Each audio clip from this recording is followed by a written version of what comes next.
You are a failure. Or at least you should be. When we try new things, we're going to make mistakes and fall flat on our faces. And that's okay. It's all part of the process. Today, we're going to explore why you need to make mistakes and what it means for doing things right.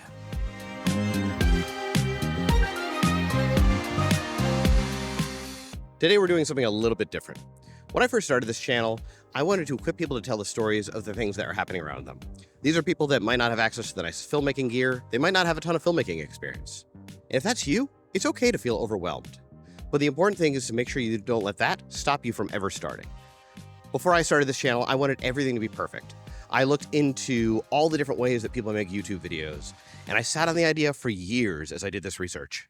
In his book, Quitter, Jon Acuff writes, 90% perfect and shared with the world always changes more lives than 100% perfect and stuck in your head. There's an old Chinese proverb, the best time to plant a tree was 20 years ago. The second best time is now. If you're thinking about making videos, you need to just start. Jump in and try it. Don't wait for the perfect gear to start. Start simple. Pull out your phone. Start capturing footage of events. Gather knowledge, sure, but don't let that be the thing that holds you back from ever starting. Now, if you're like me, you're afraid of jumping in and making a mistake. Famous American author Elbert Hubbard wrote, "The greatest mistake you can make in life is to be continually fearing you will make one." Don't let your mistakes define you. The reality is that the world might consider you a failure when you make a mistake. Mistakes are part of the process of learning. They're how you get better at your craft. So when you make a mistake, don't let it discourage you. Don't let it define you. Instead, learn from it and figure out what you can do differently next time. I have made so many mistakes in my career, but the key has been that I've learned from them and figured out what I can do next time to make it better. There's something called the 85% rule. Researchers have found that failing 15% of the time is the optimum way to gain new skills and information. If you fail less, it means it's too easy. If you fail more, then it's going to lead to discouragement. Failure creates challenges and can be discouraging, but you need to persevere. I've put out some YouTube videos that haven't performed as well as I thought they would, but I've gone back, I've looked at those videos and tried to figure out, is there anything I could do next time differently? Ira Glass, arguably one of the greatest storytellers of our modern day, talks about what it's like when we first start in a creative field. For the first couple years that you're making stuff, what you're making isn't so good, okay? It's not that great. It's trying to be good. It has ambition to be good, but it's not quite that good. But your taste, the thing that got you into the game, your taste is still killer. And your taste is good enough that you can tell that what you're making is kind of a disappointment to you. You know what I mean? Everybody goes through that. And for you to go through it, if you're going through it right now, if you're just getting out of that phase, you gotta know it's totally normal. And the most important possible thing you could do is do a lot of work.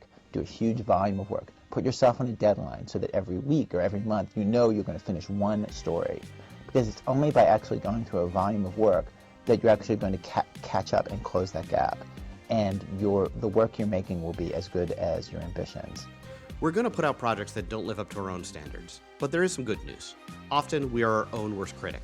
I've had so many videos that I've put out and I've looked at it and I've been discouraged because it's not meeting the expectations I set for it, only to have someone turn around and tell me how much that video meant to them. When we do have those moments that we're discouraged by our work though, look at what you can do better and try to improve it by 1% next time. I know it sounds like a little bit, but if you improve 1% on this video and then the next video and the next video, think about how far down the road you're going to be in just a year. You may have noticed this red guy appearing in many of my videos. He's not just a knickknack on my desk, but he's a reminder to dream on and try new things. His name is Joy, and he's from Ben Rector's album, The Joy of Music. In early 2022, Ben released a song called Dream On. The song is all about the challenge of losing the ability to dream and try new things. This song was released in a season when I realized that I stopped dreaming. I stopped pursuing the dreams that had been laid on my heart. The chorus says, Dream on, even when you're afraid all your dreams may be gone. Just dream on, when the world says you're crazy, just tell them they're wrong and dream on. This song was a reminder to me to continue to dream on, even if I might fail, to pursue the things that have been laid on my heart. I went ahead and I bought a Joy squishy stress ball, whatever you want to call it, to remind me every day to pursue those dreams. As we head towards 2024 and starting new goals, new plans, and a new year, I want to leave you with this quote. Neil Gaiman says, "I hope in this year to come you make mistakes, because if you're making mistakes, then you're making new things, trying new things, learning, living, pushing yourself, changing your world. You're doing things you've never done before, and more importantly, you're doing something.